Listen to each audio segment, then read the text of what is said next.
We might have other people join us later, but I'm so glad you guys are here. I do want to start this meeting with some announcements. Um, and that is, I don't know if you did not see the Facebook post yesterday, but it's not been a secret. But Jennifer Dorn, who is the registrar from Martintown Road chapter, is now the vice chair of the Volunteer Genealogist Committee. So I'm very, very glad to have someone step in and help out. She's primarily going to be tasked with the major break is that she's going to be tracking all of our assigned volunteer genealogists. And we're starting to get more and more of those, which is wonderful. But she will be interacting with them, seeing if they need anything, asking for reports to be submitted, which are always kind of like that service to America. They're a little bit like, seriously, I just want to have fun instead of keeping records of it. But the emphasis on that is primarily to be able to showcase what this committee is working on. But then one of these days, when you want to get those pins, we'll already have your records all ready for you. Because with the genealogy type work that we do, um, some pins ask if you've worked on a supplemental application that has been approved. Well, we don't know for 2 years. So, it's kind of nice to have an archive of that information someplace for you. Okay, I've had some personal experiences being the registrar of the Trenton chapter that I really want to share with you. And I don't know if you guys have had some of these experiences too. I'm going to share my screen right away here because I was kind of blown away with some of the stuff that I get to show you. Oh, wait a minute, I just got somebody's trying to enter the room and I lost him while I was coming over here. Hang on. Let me find. Donna Ison's trying to come in. I want her to come in. Where are you, Donna? Hmm. All right. Can you guys see this email over here? I'm showing you. I Yeah. don't know. Okay. Do you see it now? Are we on the Yep. right screen? Yep. Okay. Let me see if I can make it bigger. I don't know if I can. Okay, so what happened is at our last regular Trenton chapter meeting, I was not there, which is neither here nor there. My girls covered me up as far as getting all the signatures we needed, getting all the checks we needed, because when we've got multiple applications going in, whether they be supplemental or regular, we like to have like a signing party right there at the meeting because we've got all of the key players that need to be there. So between Linda Shortlow and Kim Beeland, Linda Shortlow being the vice regent, Kim being the regent, and Robin Marines being the treasurer of the chapter, they took care of everything. Then we get this email. I don't know how I can make it bigger for you guys, so I'll just read it. Hello, chapter registrar and treasurer. I hope all is well. NSDAR is in receipt of the new member applications for Sydney Walters' ancestor John Ridings and Anna K. Bogartis' ancestor John Terry. However, enclosed chapter check number 1020 in the amount of $254 cannot be processed as the check is dated for September 16th, 2026. Bless Robin's heart. So they just stopped the whole thing. They saw that the check had the wrong date. NSDAR cannot process post-dated checks to facilitate the processing of their applications. Please remit a replacement chapter check with the current date in the amount of $254 made payable to Treasurer General NSDAR to the attention of the Registrar General's office. Upon receipt of the replacement check, chapter check 1020 will be returned to the chapter treasurer unprocessed. Please respond to this email advising that you will be mailing in the replacement chapter check. When mailing in the check, please make it to my attention and enclose a copy of this email. If we do not hear from you within 2 weeks from today, we'll mail the check, applications, and documentation back to the chapter registrar. Thank you, blah, blah. So do you remember? Hang on, I am very concerned about not seeing when people, I'm going to pull you off of screen share because That way I can get better control of.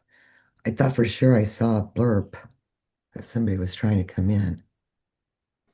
Let's see now. Okay, do you remember the beginning of the year we were given that list of things that we were supposed to check off for reviews?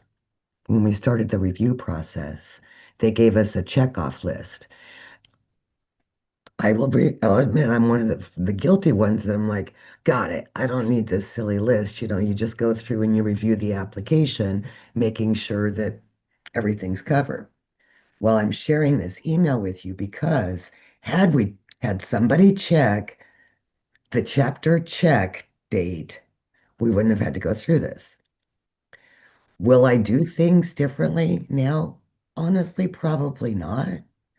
I Hmm. mean, but this is what's happening. They are looking because one of the things on that checklist was make sure that the check is right and all that. I mean, I trust my treasurer, and so does she. Robin's an amazing, very focused woman. Happens, you know. Okay, so that's what that looks like. If you ever get a check issue, so I came home after this happened while I was, out of town, but I came home to a package from an SDAR, National. And this to me, like, was kind of rocked my world, but I was really glad to have it. What I had was an entire application package with the check and everything. This was for a supplemental application. Hang on. I cannot. I just got a text from Donna Eisen. She's trying to come into the room, and I don't see her in the waiting room at all. I didn't have to go in a waiting room. I know. I got you in before you even noticed. You Oh, were here before I was. There we go. I okay. think I finally found her. Sorry about that. Okay. Are you with us, Donna? Yes. Awesome. Glad to see you, Donna. Uh, Okay, so can you guys see this letter from the National Society yeah. Hmm. on the screen? Okay. So I came home and I had a package from an SDAR.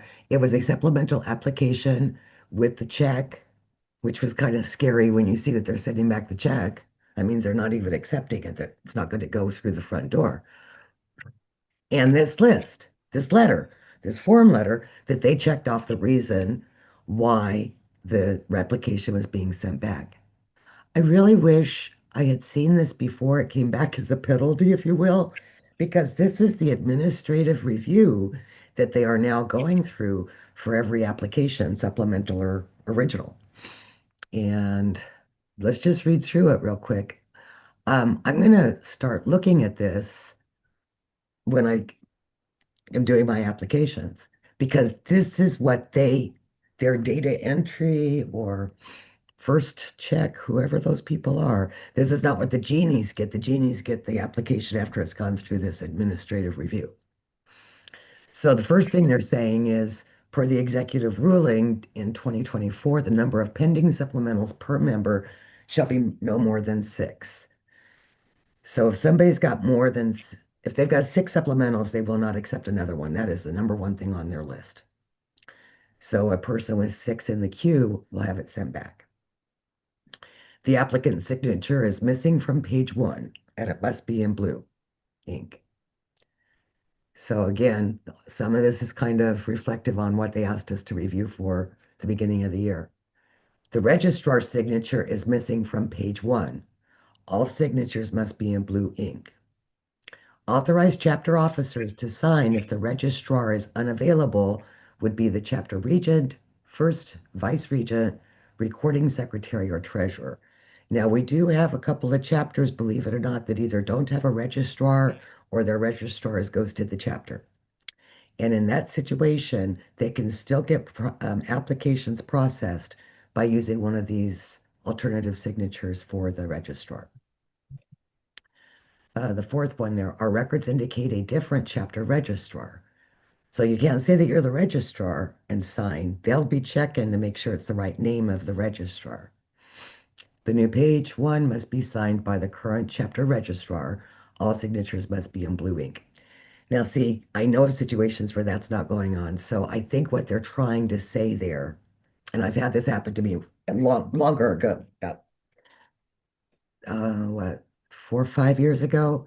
Um, I was the new registrar for Trenton chapter. I've returned, but and the the deadline was such, the change of the guard was such that we didn't have the right signature. I had the old registrar signed it and I sent it in and then they sent it back.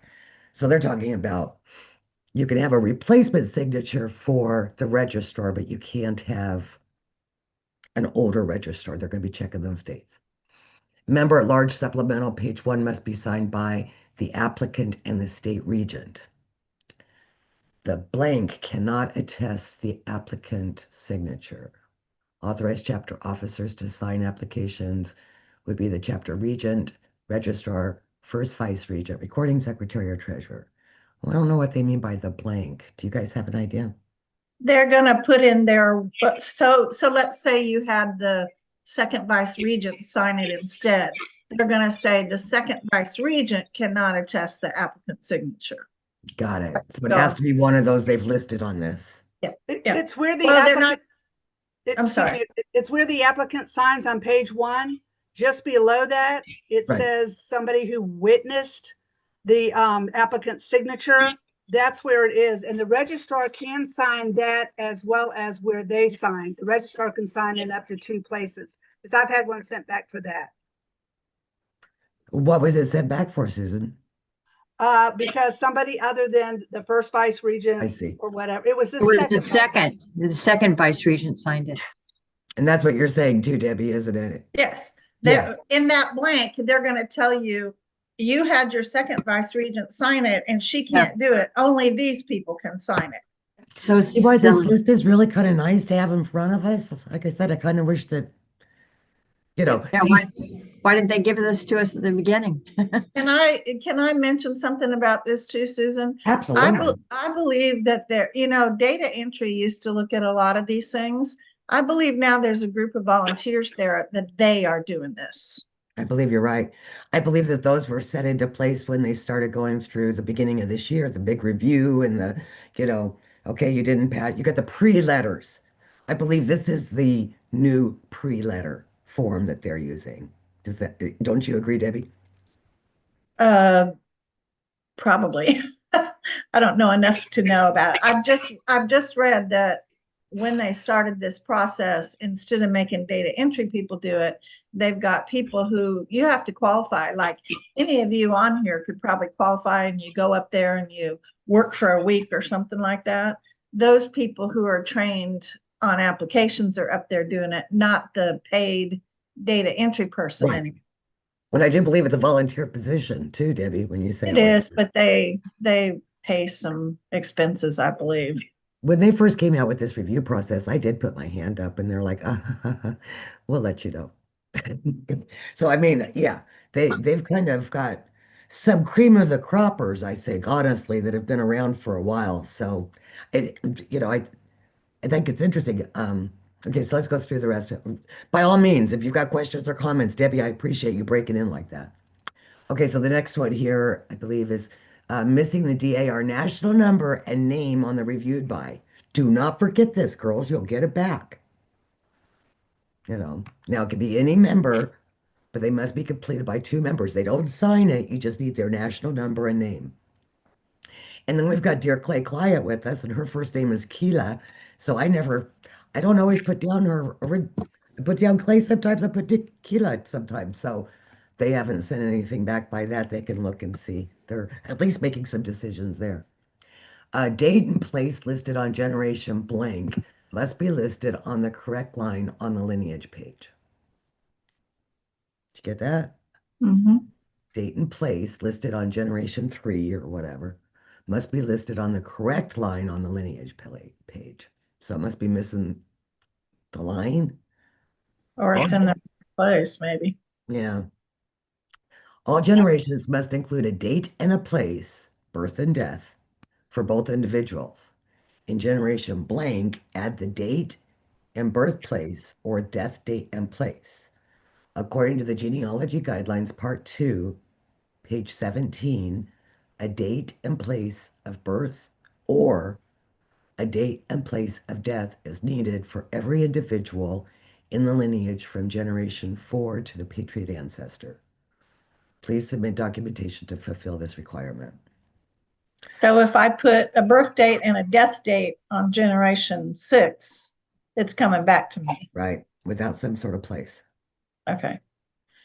Now In you at could least have, one of those. you could have just one, meaning you could have the birth date in place and not the death date in place.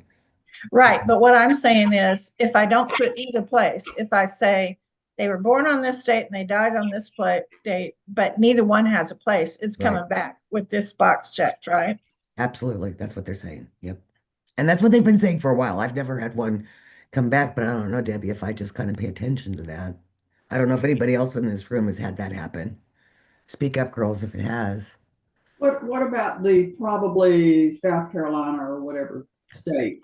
You know, they've kind of discouraged us from using that, but honestly, Clay, I've got an application right now I'm going with that with. I did put a little note in the margin saying, the generation before and the generation after all lived in the same county, so this person probably died in that county. I don't have any documentation other than that, and we'll see.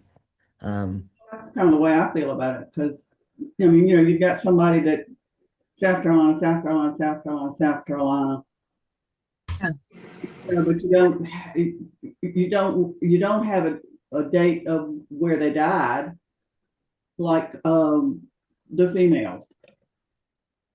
When the husband predeceases the wife, unless you can find a grave, and then you don't know where she died. She could have died in Georgia and been buried in South Carolina.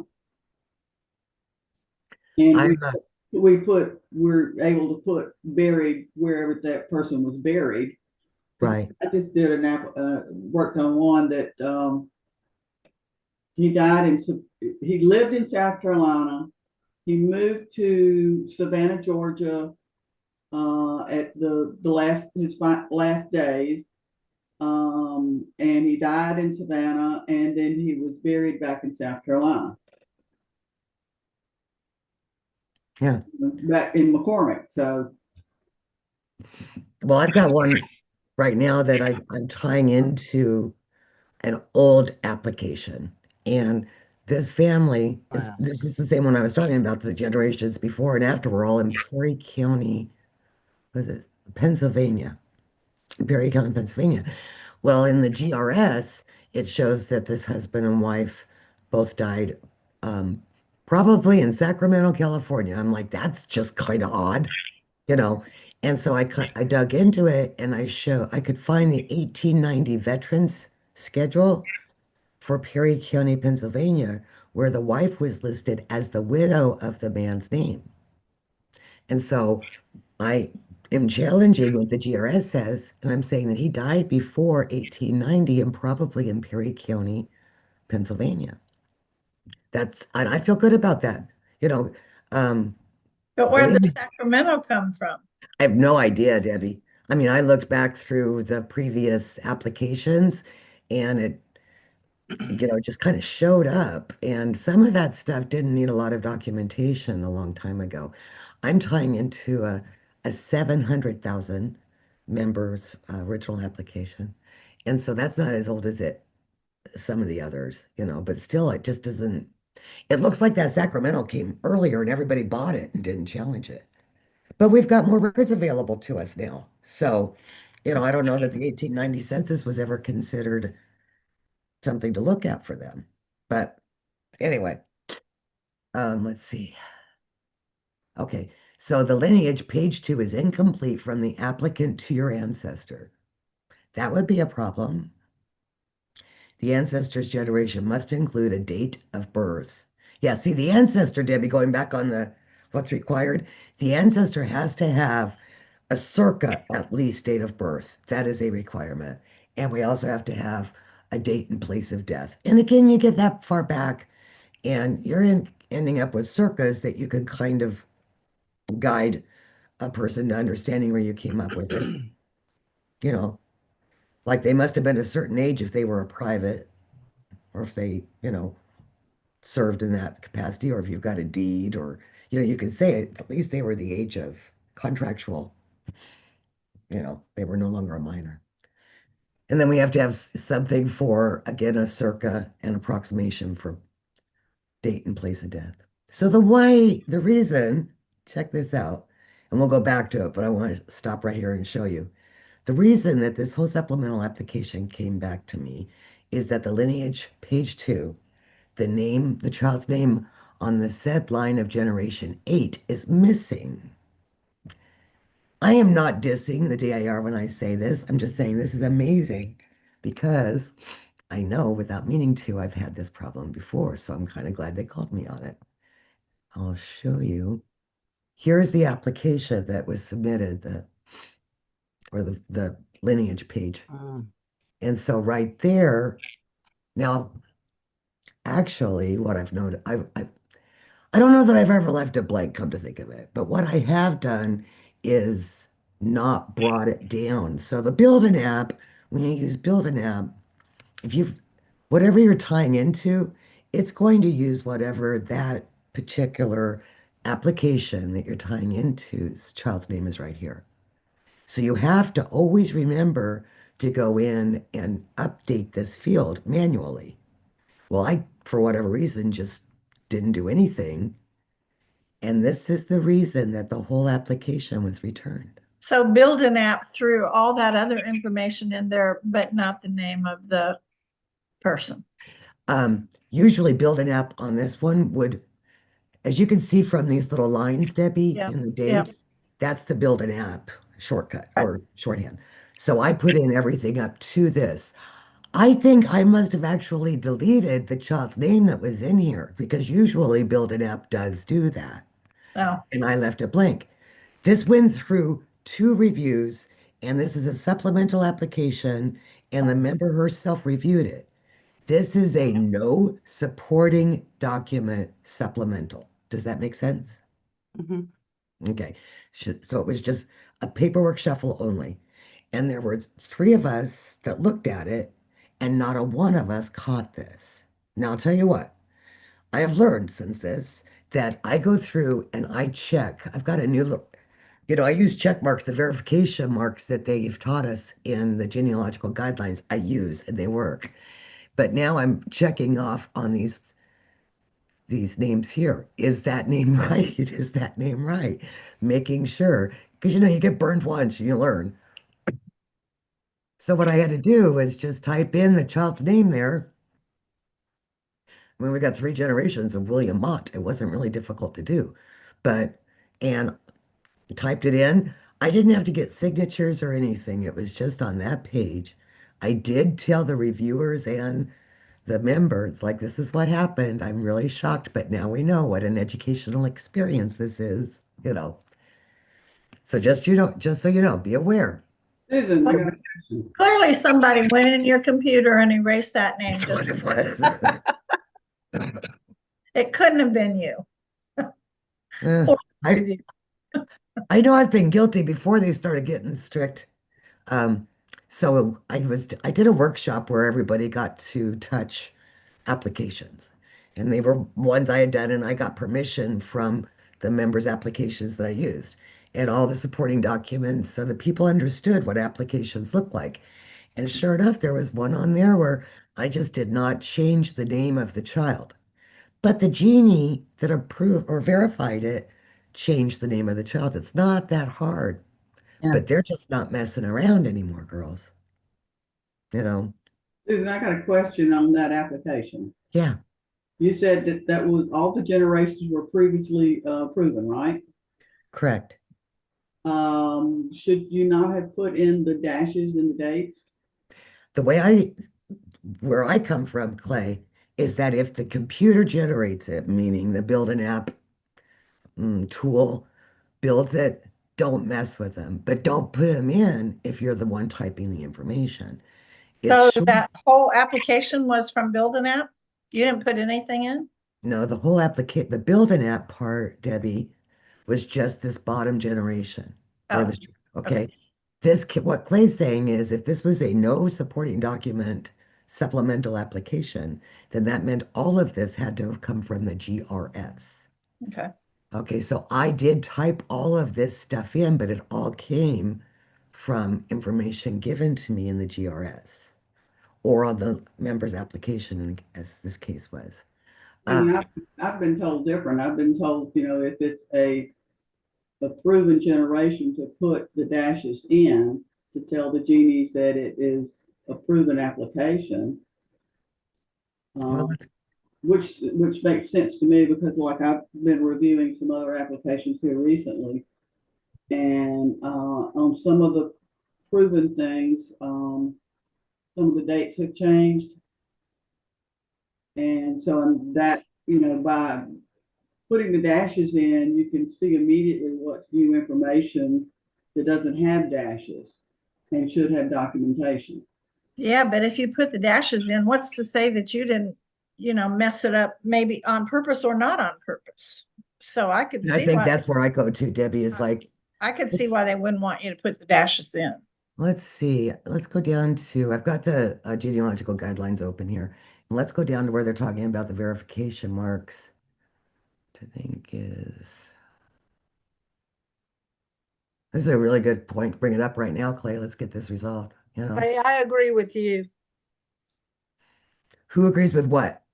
Susan Dobbs agrees with Clay that I go ahead and put it in exactly as they had it on their app. But you don't put the dashes in, do you? Yes, Yeah. You do? Yeah. exactly, because that way they know it's from that what was approved. Absolutely. Well, I want to see where it's at. And Clay and I have had several conversations where we wish that the genealogical guidelines were a little bit more explicit or detailed. But Do a let's see. control search for dash. Oh, sorry, you're No, looking for. That's all right. she's doing it right. I'm sorry. Okay, didn't- Dash didn't came see- up. Oh, and that There. was perfect, Debbie. Look at this. Build-An-App will populate a new application form with dashes. Do not remove these dashes and do not add dashes Not add dashes. for any new information typed in to No, complete the yeah. For application. new information. Because you're doing just different generations, and those generations didn't populate on the Build-An-App because the app that the lineage that you're proving is going to go through maybe several different patriots Okay, Clay, Clay, to get that Clay, information. Clay, you're not at, honey, you can't tell me. I'm just looking at the guidelines here. So right here it says, if the verified application cited is too new to be available for Build-An-App, the verified image of the record is available for viewing using image access. Enter information in the new application to match exactly as verified. Do not type in the dashes populated when using a Build-An-App utility. Any changes or corrections made to the application must have supporting documentation submitted as proof. So they're just saying don't mess with the dashes. Don't add them, don't subtract them. They want them to be originally shorthand to show that that's part of the Build-An-App process. Well, and that makes sense because like I said, anybody could type in the dashes. Right. And We have now a they're, previous registrar that did that. She just typed them in, and I disagree with that. So I think this rule has changed, Susan. I think you used to type in the dashes and now that you don't do them. And Debbie, I know you're right from a certain point in time. When the dashes first came popular, goodness gracious, it was about 9, 10 years ago. And I was the registrar, and my regent had gone to, like a board of management meeting, like we would call fall forum or spring conference. And she came back and she's like, oh my goodness, they're all excited about the dashes. They all have to have dashes. You got to put dashes in everywhere. And so I painstakingly made sure that all of the dates had dashes. That's not what they want now. I don't know that that's really what they wanted then, honestly. But I I have Yeah, a question. sure, Amanda. Okay, so I was thinking what you were saying about the application that you're using as an example was that you had pulled it with Build-An-App from the last generation. Right, And then you had other generations that were using information from um, that was other generations. So they may have different numbers. right, Okay, but it was proven information on those generations. correct. So you had the last generation is, I don't know, 500 something, and then the next one is 400 and something, but it's a proven generation. So you're not adding any new information to that. So why are you not putting the dashes with that information that you got from that proven generation? Because it says not to put the dashes in if it doesn't come through the Build-An-App. It said it said it said new information with Well, any new that's in one place, information. but then she found this second place. And I, I, that, I but agree with you. That first one is confusing because it said, for new information. but But this one, she found another place that says, do not type in the dashes, period. it says for applications that haven't been uploaded, that haven't been set up in BAA. Right. I'm talking about, let's say, one that's been out there for a long time.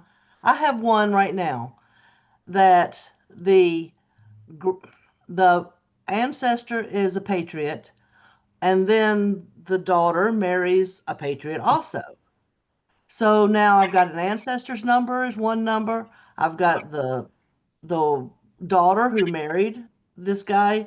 That's the next generation down. He's a different number as the most proven line and the most proven app for his that generation.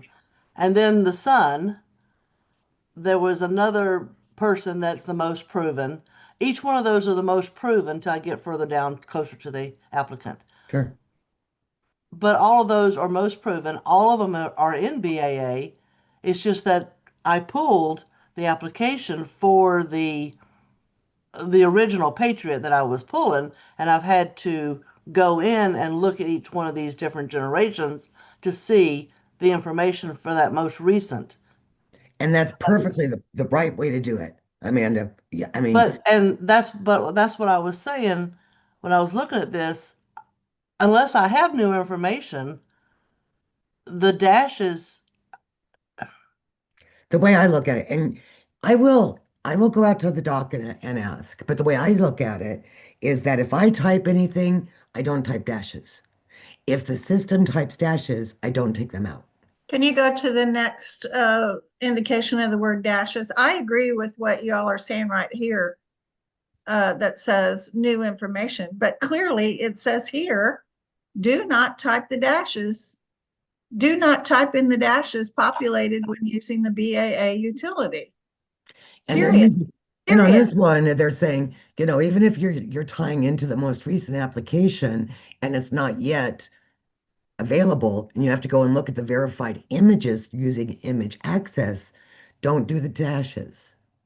It's Yes, just that's what there. it's saying. These are all too brand new. Well, it's the guidelines. So the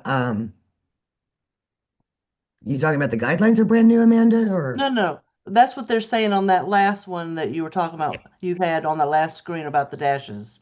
That's right? an application that hasn't been uploaded into the system. So you can't pull a BAA off of it. And that's what they're saying. Don't put the dashes on those. But I'm talking about like an old one that's been out there on the BAA for a long time. So it's, Well, then why isn't there something in here that says, if you have an application that you don't have to use IA for, it's been there for a long, long time and you're taking the data from it, go ahead and type in the dashes. It doesn't yes. say that. It says clearly, do not type in the dashes. You have to look at it in the context of what is being said. And Debbie, we do these applications every single day. So, you know, I think Amanda's right in what she's saying, and I agree with you, Amanda. I will go out on the dock and find out because I see that we all are all very set on what we think is the right way. And you know what? I like that about us because that lets us know that we're focused on what we think is right. So I will get a determination off the doc. And I do want to show you some stuff from the doc that came out that is very important. But let's go through here. Okay, just real, the spouse's name on Generation X does not match the child's name on the said line of Generation X. Y. So surnames is what they're talking about. I think the spouse's name, yeah. The reference for lineage, page 3 census records cited does not have a location in generations. Okay. I guess they're looking at if you're looking for a birth location on a census record, it says it doesn't have it. And some don't. They just leave it blank, which lets you believe that it's the same place where they took the census, but it's not written. The reference for lineage, page 3, has an incomplete citing in generation. So if you don't cite it right, you get it back before it gets to the genie. The only reference for 3 or more generations on page 3 is a published genealogy. You know, they're pretty picky about that. Please provide primary documentation such as vital records, wills, estate records, land records, obituaries to prove these generations. This one is missing the supporting documentation cited on the reference for lineage, page 3. I've been guilty of doing that. Now, I don't know if they're talking about a whole package, but I have been guilty of thinking I had a supporting document which is listed on the citations page and it's just not in the package. Now, usually what the genies have done if that happens is they just put their parentheses around it saying this was not included in the package.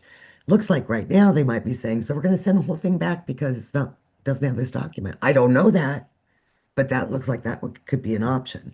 They could be saying that there's more, you know, that there's a lot of documents. I don't know that they go through and check. It looks like it.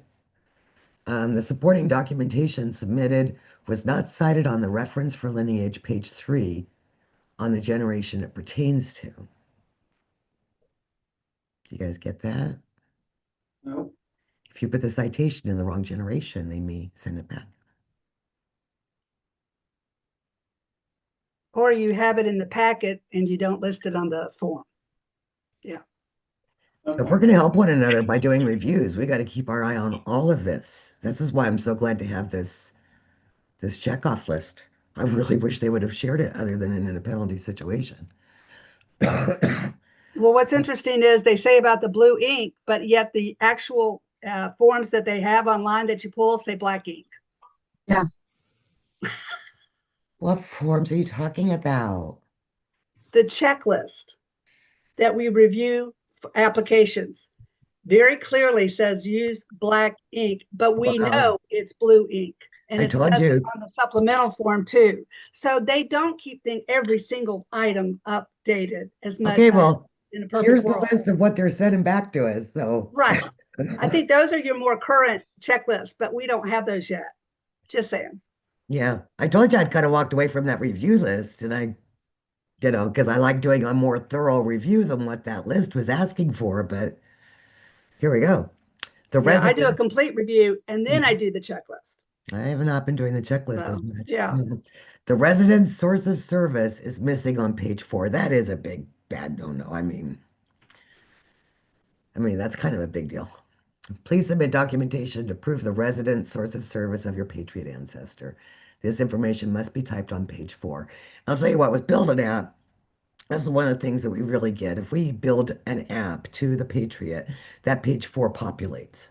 You know, now we have to go back and look at it, make sure it populates, and if it doesn't, then we've got to go and address that. But typically, ancestor name does not match on pages 1, 2, 3, and 4. Now, this one I could debate a little bit because in the current doc, and if you don't know what the doc is, it's the Daughters Online Community. It's kind of a message board of ways that are topic focused or committee or title, you know, grouping. It's been said several times that a member, a new member, I would think also for a supplemental application, you can put whatever name, spelling you want on page 1 for that ancestor. So if the GRS has the ancestor as Mr. Smith, Smith, but it's important to the person that is submitting the application that it's spelled SMYTHE, we can get that certificate that says SMYTHE. Mhm. All we have to do is put the name on page 1. Well, right here, they're saying they might send it back. So just be prepared that there's, we do see contradictions in a lot of places. So just be aware.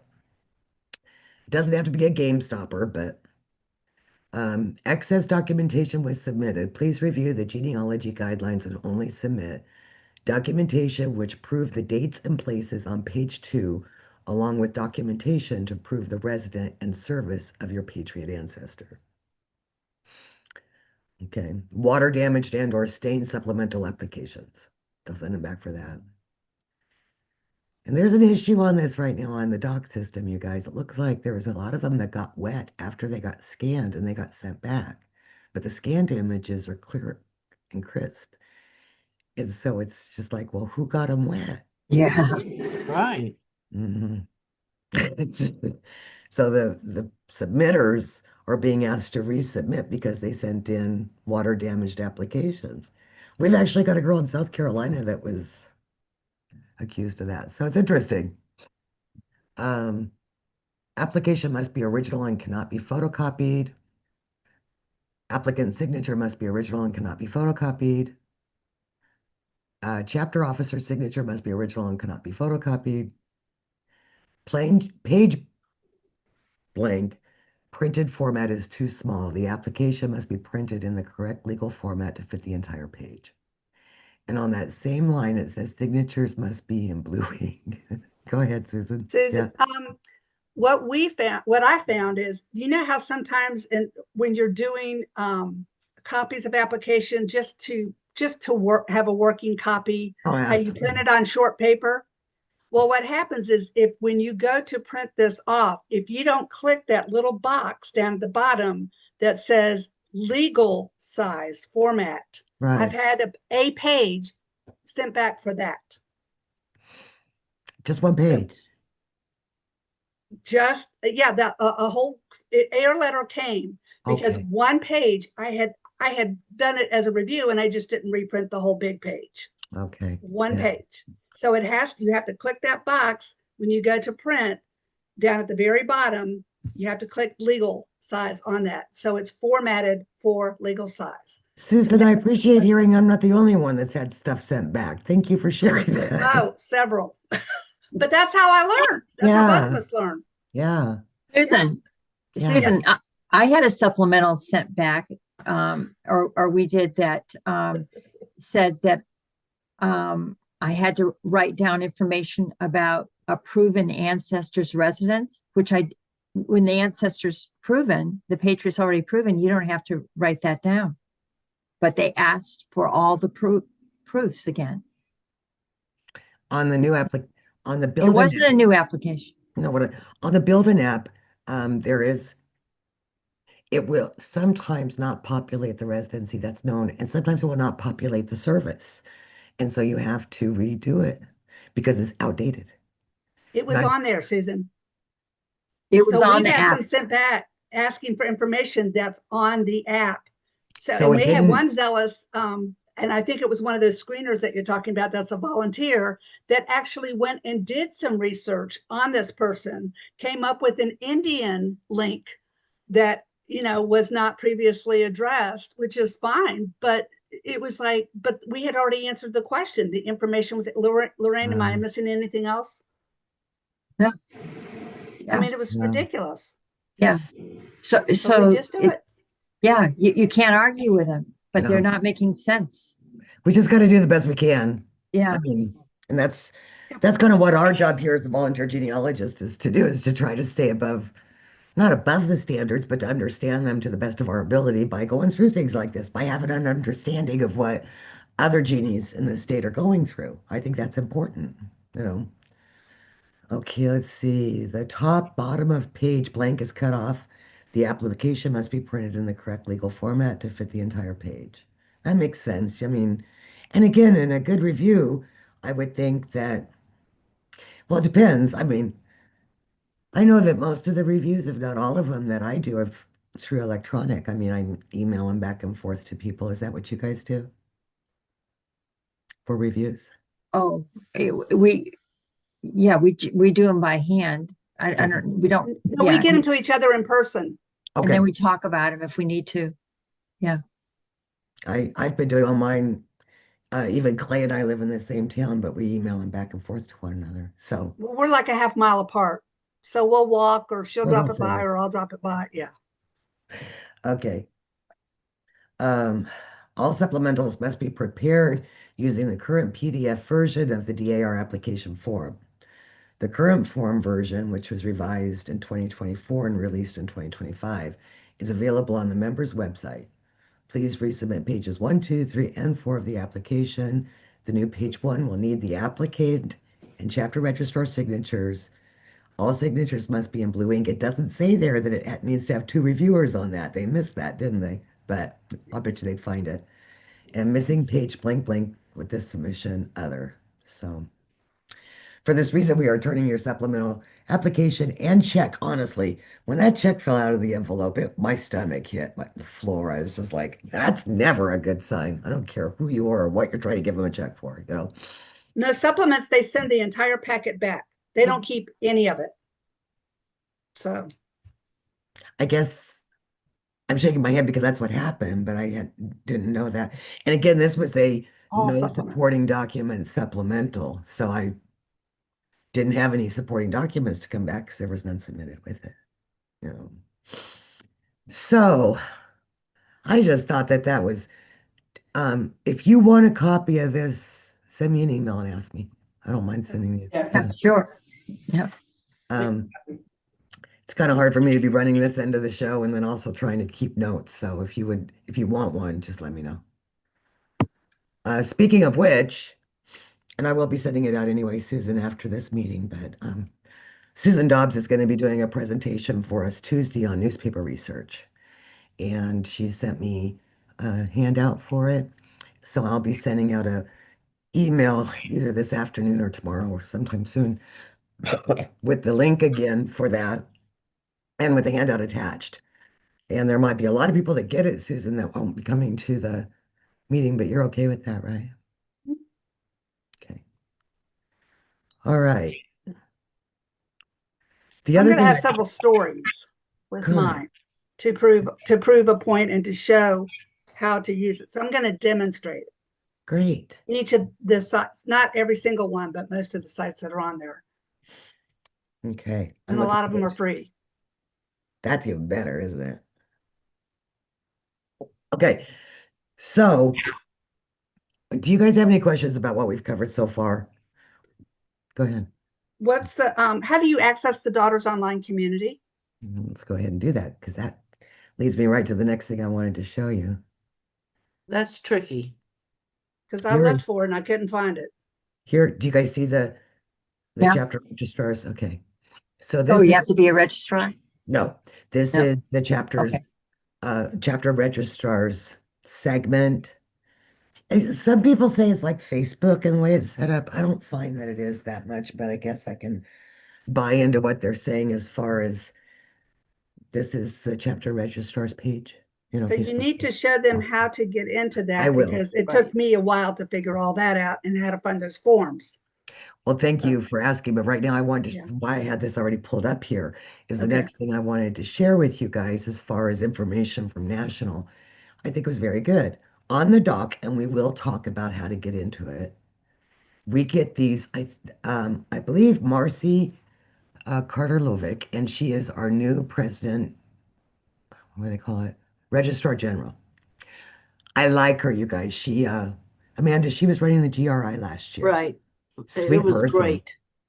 Yeah, very sweet, I would say. And when I found out, honestly, if you believe in empathy, I'm not necessarily always that empathetic, but when I found out she was we're going to be the registrar general, I got happy. I mean, I was just like, I did too. yes, not glad, happy. She's just very, very nice person. And so I think it's weekly. Did you say something, Amanda? No, I was just going to say she ran that so efficiently, I thought. And yes, no, I was very impressed with her, and I was really glad that she is in the position she's in now. I know it seems like we, like, a lot of times get these stoic business women, and she's just not that. She's very Mm-mm. smart, but very loving, if you will, Mhm. So I think it's weekly. It could be every other week. She sends these updated application review date emails out or postings out on the dock. And of course, we had Columbus Day or whatever, Indigenous Person Day, whatever the day was that we had that Monday, everything was closed up for. And so it was a little later than usual. But on these postings that she puts out, she'll give us the dates. And these are on the in e-membership at the top of the pages when you go and look at these things, but it's still kind of nice to see where they're at on the review dates. What I really look at a lot of times is the information that she gives us as far as where they're at in the review process. So we continued to make progress in the number of applications reviewed by the genies, but mistakes in application preparation and AIR letters continued to slow down the verification process. Last week, 20% of all prospective member applications received a pre-letter for errors in application preparation, such as lack of signatures, incorrect check amounts, etc. That's big.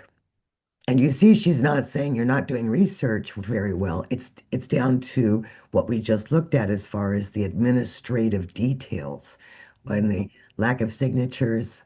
I'm thinking, the blue ink thing, stuff like that too.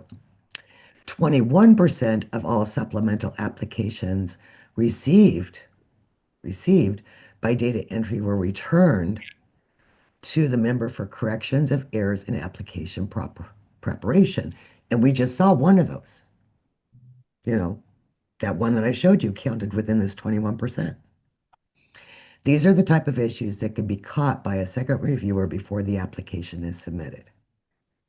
20% of prospective member applications reviewed last week received AIRs, while the AIR rate for supplemental applications reviewed was 34%. Your hard work to facilitate the submission of correctly prepared applications that can be verified quickly without the need for an AIR is greatly appreciated. This one was a little bit more, she's actually sent ones out that were uplifting. There was one, and I can't find it, but it was in the last couple of months. And she said, my goodness, you guys are doing such a good job. We had no AIRs on new applications this week. So, I mean, it's kind of, yeah, this isn't as uplifting as some of them. You're like, ah. But when you see it on a regular basis, which I've been watching, it's kind of like, we can do this. I find myself going, come on, girls, or yay. I mean, by just reading these and seeing what's going on. She's also written the supplemental applications, it takes 2 years. So they're not into the current mm, procedures on the review ones yet. And so the supplemental applications that they're currently reviewing are still running 30 to 35% AIRs. Isn't that crazy? And to me, it's kind of nice to get this information instead of wondering. She's being very transparent, and I like that. So that's one of the things that you can find on the dock. I'll show you how we get there. First, got to figure out how to log off. Well, I thought I was going to log off. Go to home. Home.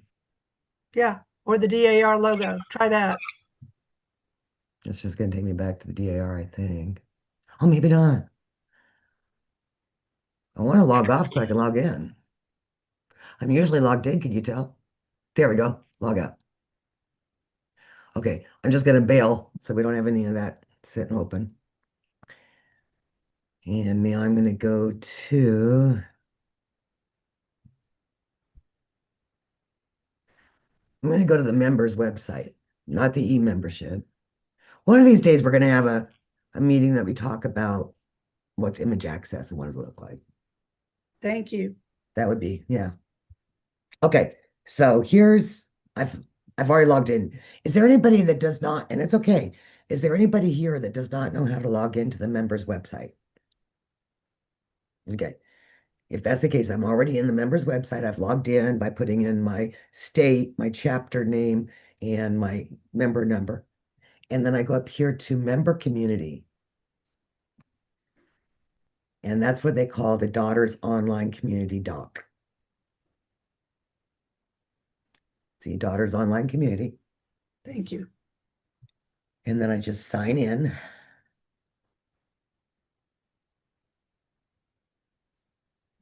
Susan, it didn't show me to sign in. I guess I haven't been out long enough.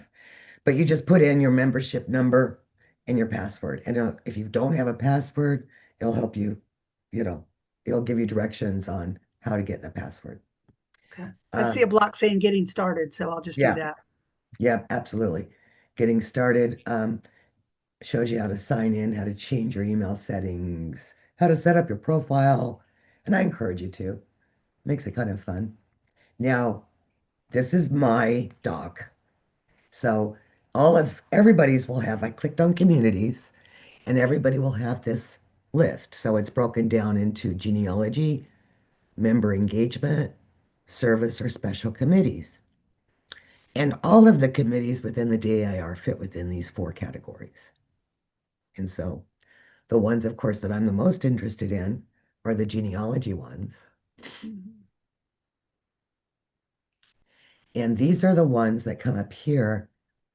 You can see here I'm a member of this one. I don't think I think I'm a member of all of the genealogy ones.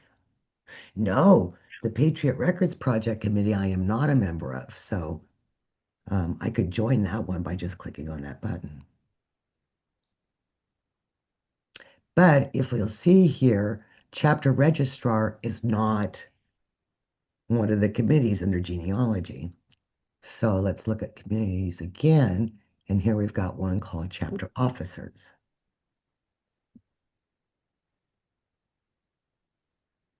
And you don't have to be like, I used to be a regent, but I'm not a regent now. I joined the chapter regents, vice regent, and past regents, and that's fine. You don't have to be a member. You don't have to be titled to join any of these. So it's a really, if you're interested in what does this office do, like chapter treasurers, here's a really good place if you're ever interested in what do they do and what are they facing. You can go in there. It's open to you.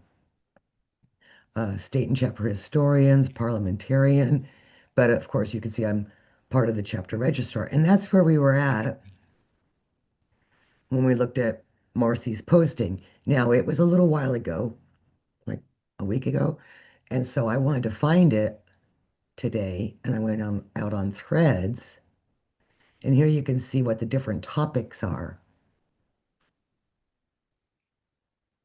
And there's always interesting ones. What I do, and there's ways to set it up, um, for the doc, you can get a daily digest.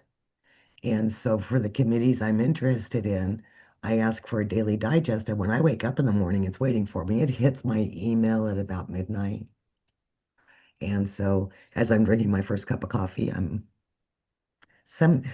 start reading them, and sometimes I'm like, well, there's way too many words. I'm done early. It's too early. And so I might have to go back later. But I personally know I always have my phone with me. And so if I'm out and about somewhere and I got that 20 minutes, it's really nice to be able to check out what's on the dock or look at that daily post. See, here's this pre-letter due to liquid damage I told you guys is being talked about. Whoa. But I was looking for Marcy's update. Um,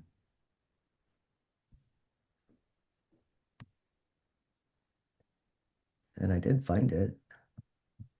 But I think, and so you can see the replies, there's interaction, not a lot necessarily on each of them. Now I've gone too far, I think. Oh no, there we go. Application review dates updated. And I knew I was looking for something from Marcy Carter Lovick. And so I clicked on her name, and now you can see here's her profile.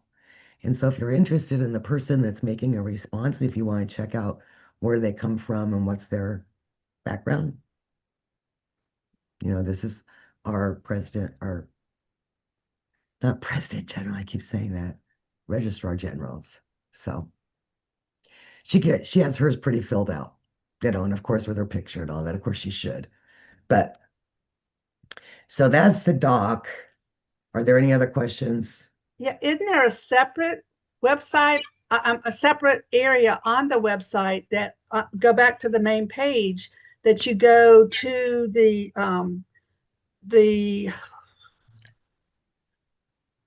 it's not states and chapters. It's to where you go to the national office positions, and Registrar General has a section there, and that's where you get the access to the forms that are pertinent to the registrar position. You talking about National, not national, executive officers. That's the only place I need. Now scroll down to registrar and scroll down. And it these? gives information, but it has resources and tools, and then you can click on for registrars. And there's all the forms. Okay. That's where I got our checkoff forms for doing reviews. And it has new member packet, and it has a bunch of other forms that we can use. I'm looking for the review form. Oh, some of these are really good ones too. Yeah, Like, was this the application checklist? step-by-step application preparation, I believe so. Yep.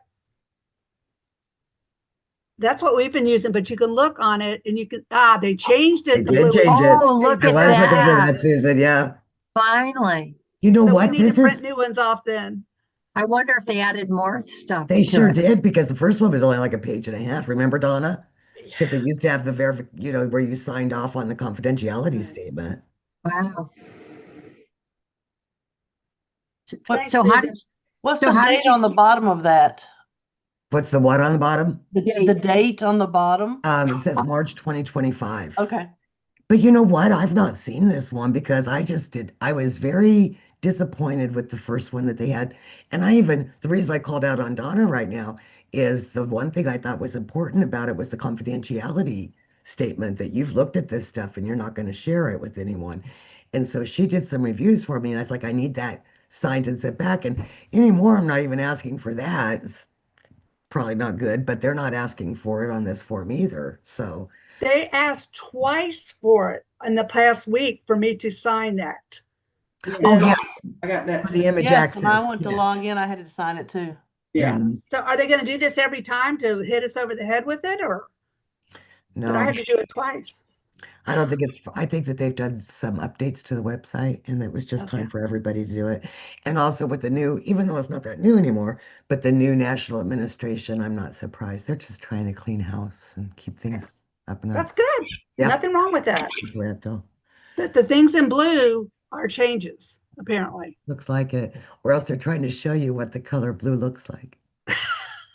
it was black before? Yeah. It was black. Wow. I think they're just trying to reinforce Mm-hmm. what, just, You know, I didn't get everything written down on how to get to that page. are they talking about the doc? When Susan got us to that page. Where we're getting these forms. Okay. Can All we right. read that? I can walk us through it again. There's a Okay. couple of ways to do it, but this works very well. So let's start at the beginning. Are you with us, Clay? Yeah, because I'll write it down as we go. That's fine. So Okay, we so we looked at resources, leadership and governance, Yeah. On the right side. executive officers. Did you find all that, Clay? I'm trying to write. Okay. What was it? It was Resources, leadership. and then leadership and governance, and then executive officers. So resources, leadership. Resources, leadership and governance, and then executive officers. Okay. Okay, when you click on executive officers, there's going to be links to each of the offices, and we go down to Registrar General, Marcy Carter Lovick.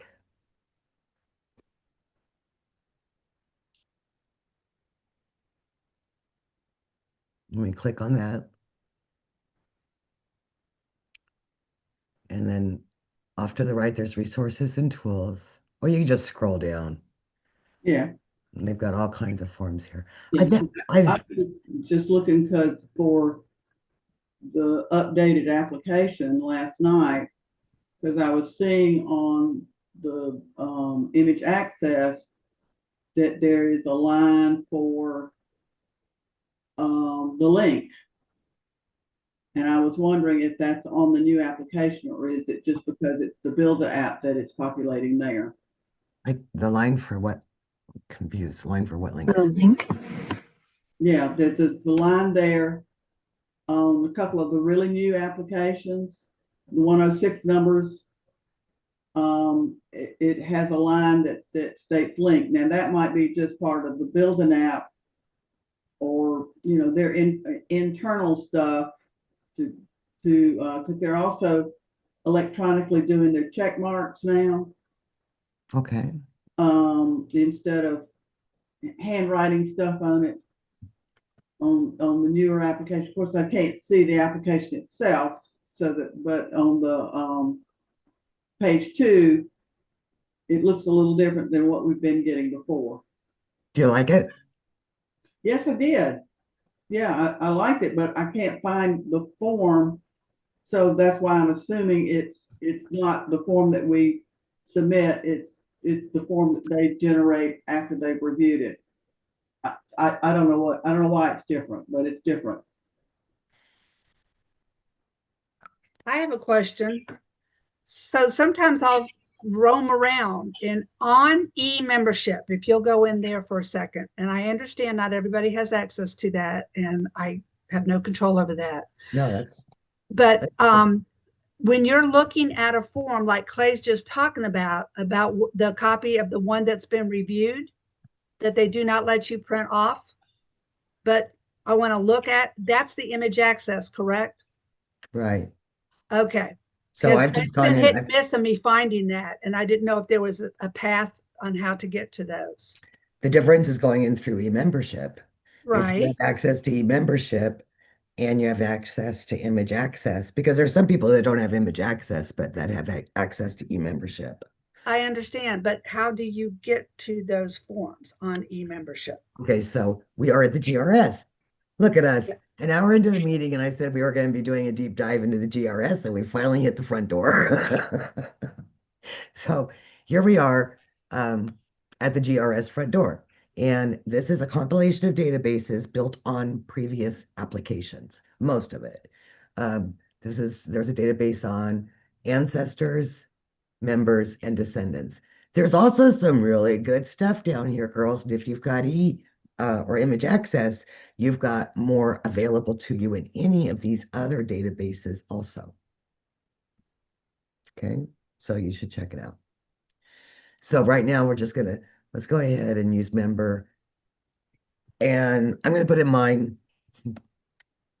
I laugh because Donna was with me when we were at Hilton Head, and that's the one I used for examples too, because of course I know it better than anybody else as a member I can remember. But this is my member profile. Now it's gonna look a little different than if you have image access versus if you are just looking at it from a member's point of view.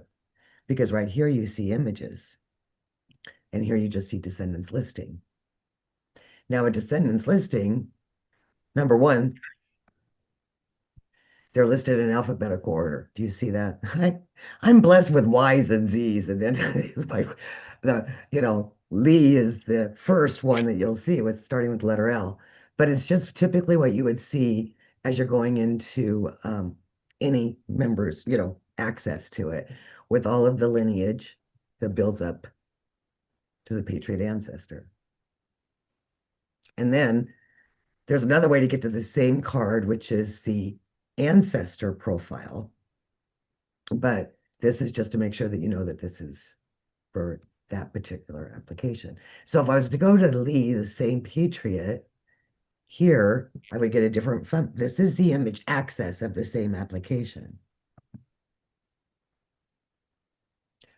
This is what was submitted. And what Clay's talking about is now they're using electronic check marks instead of all of the, Okay. and Donna, remember when we did the verification marks? This is that same sort of, and I use these.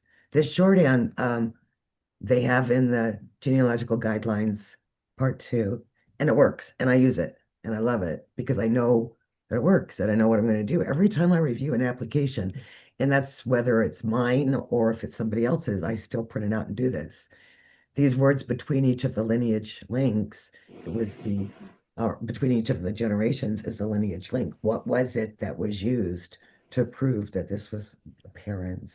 But they don't want it on the one you send in. No, this is Mhm. their Right, that's job. what it just said. Okay. Yeah. And then, of course, the references. And see, they replaced, this was, goodness, this was a couple years ago. So they, like monetimed Yeah. extraction, they didn't accept that. But they did find, oh, I put down marriage certificate, and they're like, oh, we found it on Ancestry in this database. So now these notes do not mean that you have done anything wrong. They're just looking at their own, this is their verification worksheet. This is also why they want those citations written so condensely, is this land area is very important to them to write notes on. Oh, Mhm. And then, of course, the ancestor page. So now what you also get, this is the big one, Susan, supporting documentation. Ah, And it is separated by, it's in order of chronological order for when they were submitted. So by First Patriot was Louis Davis Yancey. And there was a lot of wow. people. Philemon Yancey and Louis Davis Yancey Sr. did not require any paperwork. It was supplementals with no paper. So there won't be anything in the supporting documentation. But William Lee and George Zinn. So for the fun and giggles of it, let's just go ahead and look at a new window of Louis Davis Yancey. I'm really kind of surprised that they have got this. This is that they've left this. This is my grandmother's birth certificate. And if you have anything on the second page, they're going to put it in an image. They used to. They're going to put it on image access. So that's one of my reasons I don't do anything on the second page. Clay, on the other hand, has got a beautiful block that she puts on the second page of hers that has a lot of information. I just don't do it anymore. And this is the certificate for my grandfather's birth certificate. Susan, Yeah. just while we're looking at these images for future reference, go back to your, those certificates. All right. I would like to teach people how to revert that, and you don't have to burn up all your black ink using all that black background. So for another day, we'll talk about that. Okay. yeah, very important. Thank you.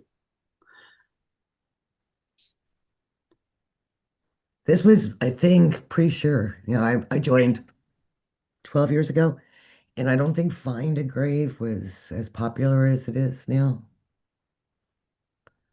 Of course.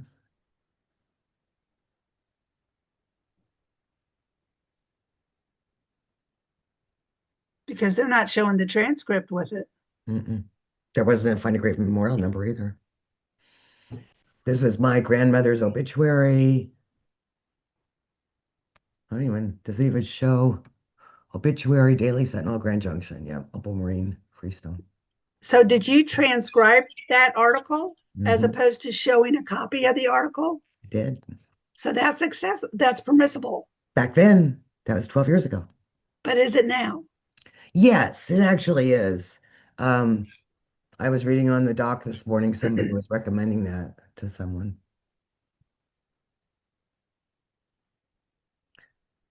This is a marriage certificate, isn't that just a, pretty sure it is anyway. That is hard to read. Mhm. I've got a way to fix that. Well, I know we can now, but it's already in the GRS. But I can And- actually clean it up a little bit from that. Right, but we cannot use these unless we purchase them. Or else you could get it taken away from you Yeah. forever. I got you, but just an FYI, some of these old documents that are really difficult to read simply because they're dark, Right. and I can brighten them up. Thank you. Yeah. Now this would still be acceptable today. This is a cemetery listing. She had not been, in Find a Grave yet, and not everybody's in Find a Grave.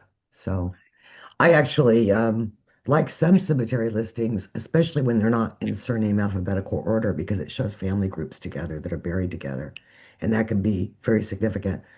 I've got one member, great grandfather's or grandfather's marker was beautiful, but it was black and white marble with lots of movement. You couldn't read it in the picture at all. But we did find a cemetery walkthrough reading of it, and that was nice. Okay, come on, what is this? There we go. I mean, so far, not anything real exciting here. Marriage certificate.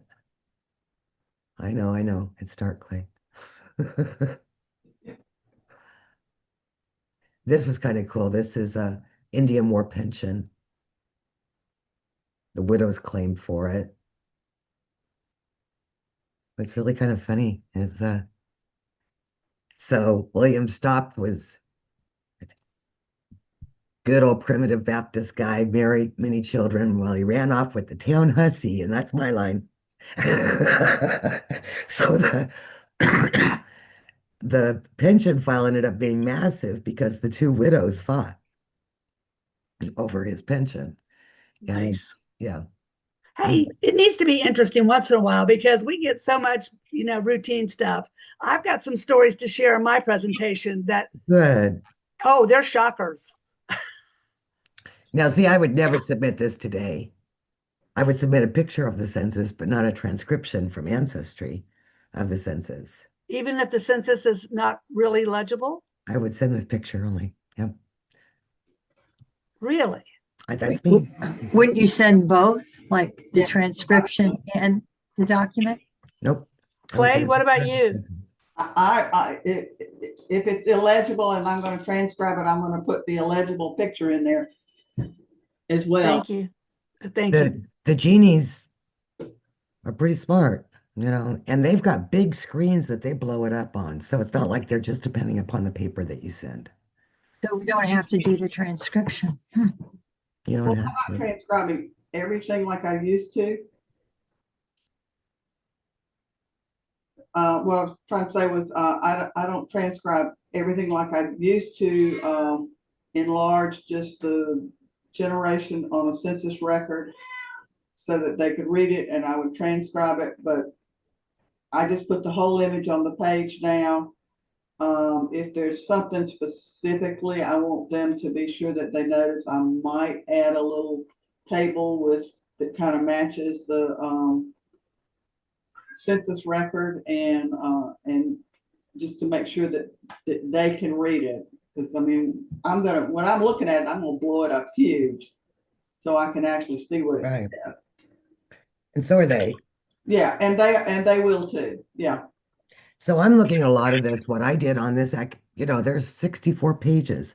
They don't want this many documents. They took it then, but standards have changed. And I'm seeing a lot of these like these. I typed it up and I sent them a photocopy of both the transcription and the original when it probably wasn't necessary. But then if it was, I should have underlined the pertinent places on the handwritten page. And when I look back over what I transcribed, I mean, I pretty much underlined everything. That's a lot. I don't think they needed all of that information. I mean, like Were the where, Indian War records on NARA? yeah. Yeah, I see that at the top. I ordered this. Oh, okay. I don't know that they're in Fold 3. I'll tell you what, those pension files can have a lot of good information in them. I've got a Civil War grandfather, and that's the only way I can find out I got a lot of good stuff. But here we go again. Like personally appeared Nancy Stapp. I could not tell you how old I am. I am about 73 years of age. My maiden name was Wester, and my father was Edward Wester. And under the name of Nancy Wester, I married James Hollerman. I don't know that they need all that. It was the second. Well, she killed her first. She killed her first husband. So, and went between 14 and 15 years of age. So I don't know that that's really applicable. Maybe, but I think I underlined way too much. Of course, it was a fascinating story. But my first husband, James Hollerman, and I lived together nearly 4 years when Mr. Hollerman and I were married in Alabama, and I think St. Clair County by a justice of the peace, but I do not know that said justice has been dead a long time as he was an old man when he married us. See, they don't need all that. That's really not what I should have underlined. After my husband was killed, I went back to St. Clair, Alabama, and lived in the house with my parents. That's not significant to the application either. When and where did you become acquainted with the deceased soldier, William Stopp? When I married William Stopp, I was the widow of James Hollerman. Maybe that would have been, I didn't need all that other stuff. How long after the death of James Hollerman was it when you married the deceased soldier, William Stopp? I think about 7 years, but I am not certain as my memory is not reliable. How long had you been acquitted with William Stopp when I think it's supposed to be acquainted when you married him? I'll tell you what, reading through these widows' declarations, I was like, oh, I really got the wrong grandma. She lied, and oh, it was terrible. I did not like her, but I had 4 children, all towed by Hollerman, 3 of whom were living when I married Mr. Stapp. Again, not important. Susan, we have, Lori and I have a question. Yes, So please when go we ahead. have on an application, when it is the second marriage for one of the ancestors in the line, do we need to show the first marriage information, or only if like that's what you're doing on a tombstone and you need to show that that's why it's a different name? Well, Or do you just write on there that they married that person? you do not have to prove the marriage like I was trying to do here. What I'm going to try to do is get you back to my grandmother's obituary. Of course, that's more recent than some of this other stuff, but it'll give you a good idea. What I'm going to show you is that what it depends upon is you proving that name change. Yeah. So you got to be able to follow the names. So do you need to show a certificate as opposed to just Nope. writing it down? So you can You gotta just be able write it to prove down it. on the death thing, is that she married so and so on such and such date, maybe. Right. I don't think you even need to prove a previous date. You just have to prove the surname change. You don't have to prove Yeah, the but date. you have to prove it. So you have to have a certificate. Let's see, that's the wrong one. You don't, well, if that's the only way you could prove it, but there might be something in the newspaper, right, Susan? Right. Yeah. But you just can't write it down. You have to have You have some to background. prove, but for women especially, you have to prove it. So this was in her obituary. Mrs. Freestone was born August 3rd, 1916 in Veneta, Oklahoma, to Ollie and Vivas in Betterton. I did not underline that because we're going through the other line. She married Raymond E. Davis on July 23rd, 1931 in Augusta, Kansas, and he died October of 1972 in Denver. She later married Orville A. Freestone Sr. on March 23rd, 1973 in Denver. Now, not everybody's obituary is going to have that kind of level of detail, but this shows how my grandmother, Mrs. Freestone, is my grandmother when I'm Susan Davis on my father's side. So she was born Opal Betterton. She married Raymond Davis, and she died being Opal Maureen Freestone. And that's what happens with women, you know. Mhm. And I think these are common types of obituaries, but that's why it's important is to just, so for me to put, for instance, a lot of times on death certificates, a woman's maiden name can be seen by her father's name being on the death certificate, if it's there. Now, if it's not there, you might have to find other things like an obituary that kind of goes into it, or Census. or a newspaper article where they went and visited her Yeah. sisters or her brother, especially, you know, Yeah. to show that this. So do you see that? Are there any questions about image access? Because I wanted to go into the GRS a little bit more here too. So what I want to do is I want to, let's say, is it fair to have a favorite patriot? I think so, and this one's mine. He's really close to the top with George Zinn, but he's not been released out of, I'll show you yet. Um, George Zinn is here, and he is my most recent supplemental. I kind of like it that he was born in Germany in Hesse, you know, and so there were the Hessians that we fought against even at the Battle of Trenton. And I have not explored it, but I'm like, okay, how close is this? You can see that when you look at my membership profile, these that have ad volumes are supplemental applications. William or Lewis Davis Yancey is my only original application. We all can only have one original. Well, like I said, Lewis Davis Yancey Sr. is my favorite. One of the reasons he's my favorite is he was born in 1689 and he still qualifies as a patriot of the Revolutionary War. During the Revolutionary War, his grandchildren were going off to battle and his wife died all about the same time. And he had always raised beef. Now, during that time in culture, that meant that he fed, he breeded, he took care of the little ones, you know what I mean? All the way up to processing with salt and with smoke so that it was preserved. And so he continued to dive himself into what he had done all of his life to support our troops. And that's how he supported the Revolutionary War. I like that story. So here are all of the associated applications and supplementals for that dude. Okay. Now I'm right here, and you can see that there's an ad number behind my name or behind my number there. So that tells me that it's a supplemental application. Let's just say that these bottom two were in here. Let's say that this was the bottom of the list of applications and supplemental applications to Lewis Davis Yancey Sr. Well, we see that the bottom number starts with 874519, and it's got an ad volume 1131. That right there tells us it's a supplemental application. On the ancestors record, remember that's what we're on, is on the ancestors profile. This is all about Lewis Davis Yancey Sr. I'll tell you what, he's got a lot of supplemental applications because people don't know that he existed because he was so old that nobody thought about him being a patriot. So they'd do his grandchildren and then, oh, wow, look, and, oh, wow, look. So that's why you see so many not original applications for this particular patriot. Okay. So we often think that the higher the member number, the most recent the application is. Did you follow that? When we're told we're supposed to have the most recent application for every generation, we think it's the highest number. But here's a perfect example of that's not so.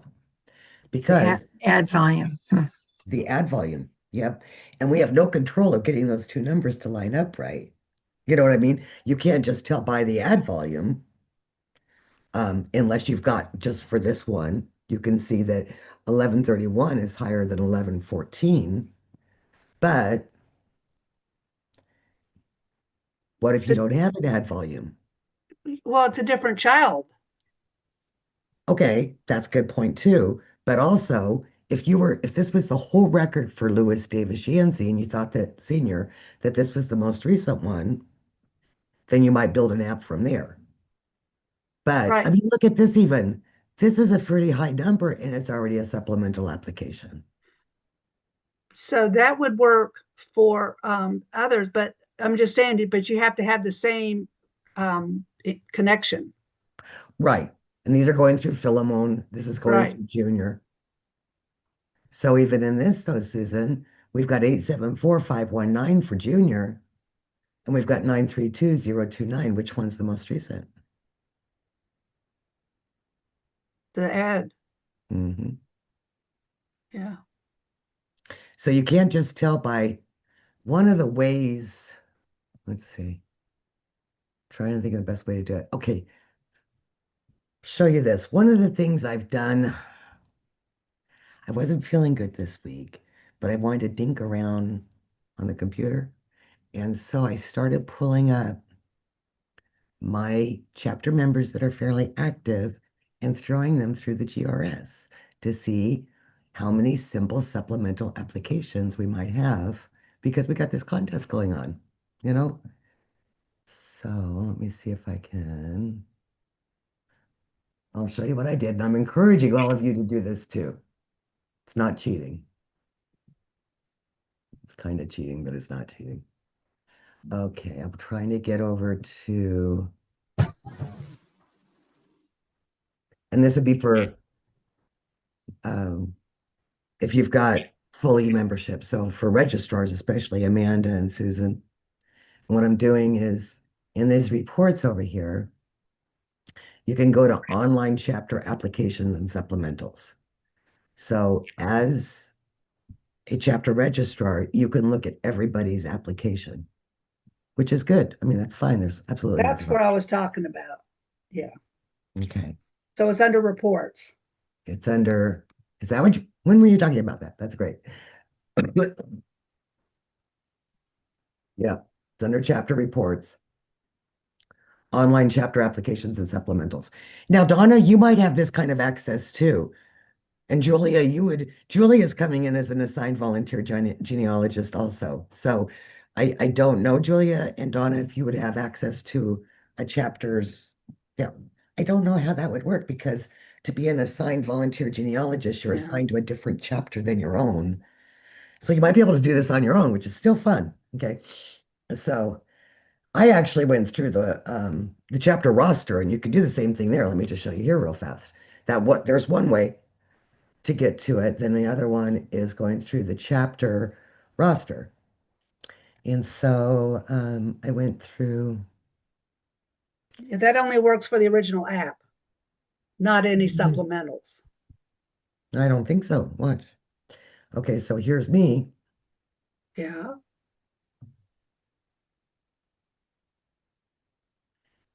View GRS profile. That'll take you directly to my GRS profile. Hmm.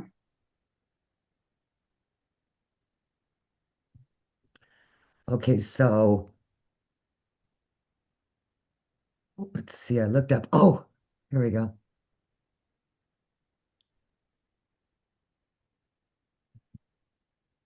So what I did is I just picked one of our chapter members and I went to her GRS profile and I looked at her original application. And then I went through on, you see that I'm over here on the right-hand side. I'm actually in the GRS. Oops, I don't want that one. I want the descendant one. And I went through the advanced search. And so then I told you I was brain dead and just kind of, No. yeah, I'm listening. Oh, no, I'm sorry. I was talking to myself. Oh, okay. All right. So let's start with generation 3 a lot of times. So I put in Petty and then the wife's name, Kennedy, and do a search and see if we can see Charles Petty and Harriet Kennedy. Oh my goodness. Oh, well, wait a minute. This is only one application and it happens to be for the same person that we're looking at. Okay. Well, let's see if she ties in anywhere else. So we'll go to the generation 4, do an advanced search. And do you see what we're going to be looking at? Kennedy and Hallman. So I put Kennedy here.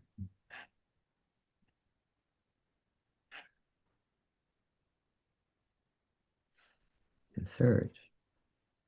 Just one application has been put in through them and it is the same person. So now let's try Holman and Starr.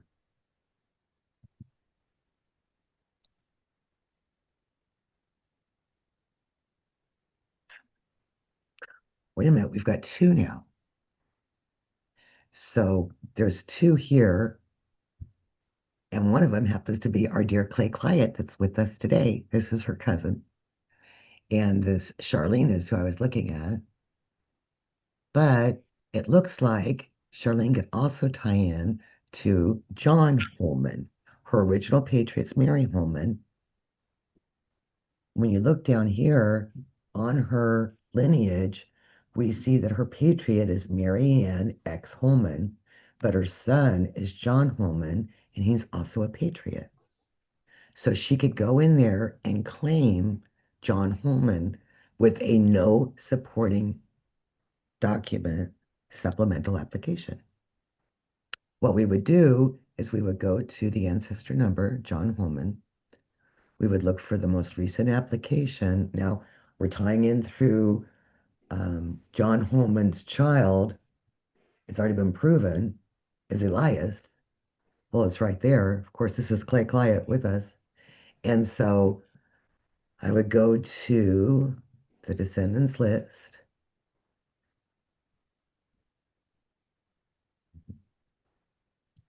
And then I would build a starter application. There's all kinds of information here. And once you get to this for the very first time anyway, I encourage you to read it. One of the things that it's got is we're already into the instructions, but here it tells us that we're going to search. We just did that. We're going to get started by clicking on build a starter application. Then we're going to adjust the lineage. That means, where does this one fit in the same place as this one? And if not, how do we shift them to where we need them to be?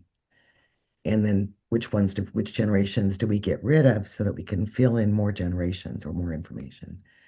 Build and download and edit. So we're going to start building an application now. Now we know by looking at Charlene's that we need to get John Holman at generation 7. Let's see where he is over here. John Holman's at generation 8. So we need to shift him up 1 generation. You see that? Now, generation 7 here on Charlene's profile matches what's over here on this newer Patriot. So on generation 6, is it the same information? Well, it is. Elias Holman and Harriet Staley. Generation 5, Judson Donovan Holman and Sarah Jane Starr. Generation 4, Keela Elma Kennedy and Harriet Louise, oh, wait a minute, Jesse Paul Kennedy and Harriet Estelle Holman. So that's right. I think it's generation 3 that it splits apart. Charles Earl Petty. So we want to omit this generation because it doesn't match. Did you see that? We want to admit this generation and this. Oh, I never noticed that before. Okay. Okay. So now we've got Build-An-App has already built this application for Charlene's Patriot for generations 4 through the Patriot. When we build it, we will have to go in and take the information from here and populate the application. But first, let's just build the application. You really pay attention to this because this is asked all the time. Click here to download. Sometimes that will open up in a web page for you. Don't buy it. Make sure you download it. So I'm gonna, right here, I'm just gonna put it in, make sure, find out where you want to put it. I want to put it in my downloads, and that's what I'm looking for right here. Yep. Downloads. Yep. And I'm gonna just reword this one so I can find it. At this point, close this browser window. It's a safeguard because my application opened up in an Adobe window. And what happens, what the big problem is that people will start working on an application that they've used Build-An-App for. They will spend hours and then realize that they can't save it and it's all gone. So Yep. save it first. Yeah, and make sure you know where it's at. And then make sure that you know that you're working on the saved one instead of the online one. There you go. So now all I've got to do. Now I should check each of these. I've got 3 generations here. I bet, but I'm not going to go with it, that I could just take this information and type it in over here. I need to check again and make sure the generations 2 and 3, I need to run them through the GRS and just make sure that we don't have other GRS, lineages that are in there for her. But then it puts all of this here. And again, there's an add volume. And I'm just checking to make sure that there's something in each of the fields on this page.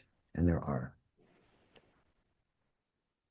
So that's Build-An-App. Now I've had some other questions about the GRS. I want to get back to, let's go another ancestor.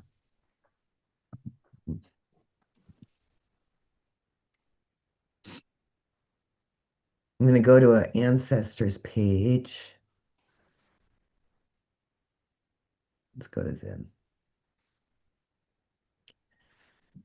Okay, so you could get through this page in a variety of different ways. You can do a descendant search, which is one of the ways that we found Charlene's supplemental. Or you can go like we just did through a members search and drill down that way, or even put in the ancestor's number. I've been asked what the difference is in these little icons, what these icons stand for. So we know that this is the member's number. We know if there's a number here that is the add volume. Here, it shows us that supporting documentation is available. Now, if you have image access, you can see that supporting documentation. If you don't, you just know that it's available. So Lorraine and Susan, in your situation, Lorraine might say, it says supporting documentation is available, and call Susan and says, hey, could you look through this and see if there's anything of interest here? See, you can see up here on this one that there was no supporting documentation. But I can't print it off, You can't print off what? the supporting documentation. No, you can't. That would be a violation of your image access. Correct. Right. This kind of magenta D shows that their descendants list is available, so you can click on it and go directly to that descendants list.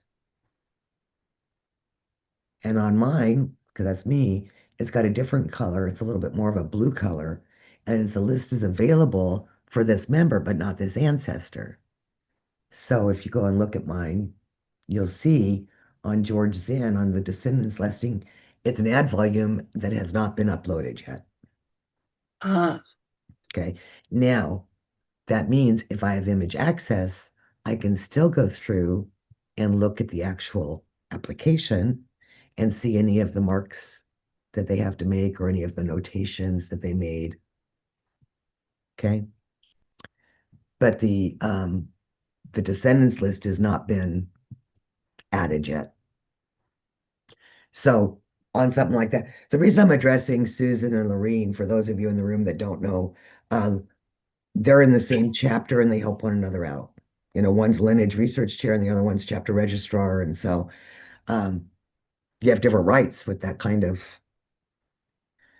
So does that, let's see, let's go back to, now over here, you can purchase. Yeah, no, for us, we don't need to, but we can purchase the application, which will show us all the verification marks. And we can also purchase the supporting documents. I think that's an additional like $20. And it comes digitally. There's really not a reason to, because the DAR now lets us use one digital document, meaning if we find something within image access, they will allow us to use it on another application. We just have to notate it correctly. We can't print it off. They don't expect us to, but we put it in the citation page. Girls, I've covered a lot today. Do you have any questions? This has been the most helpful session yet. So thank you so much. Well, I look forward to yours Tuesday, Susan. So thank you. And the reason it's been so helpful is both you and Lorene have come to me with questions, and I appreciate that. You know, don't ever be afraid, you guys, to ask me questions. I don't know that I'll always know the answer, but I'll go find out. Kind of like when we were talking about the dashes. You know, I'll go out on the dock and find out. I need to process some things, and I think I'll have some more questions after I process all this. It was a lot. Thank you so much. It was. Thank Absolutely. you. Thank you guys for joining me here today, and we'll talk to you soon. Tuesday. Yes. Feel better. Yeah. Thank you. I appreciate that. Bye. Bye. Thanks. Really All right. good, really good session. Good. Thank you, Well, Glenn. thank you. Yeah, a really good session.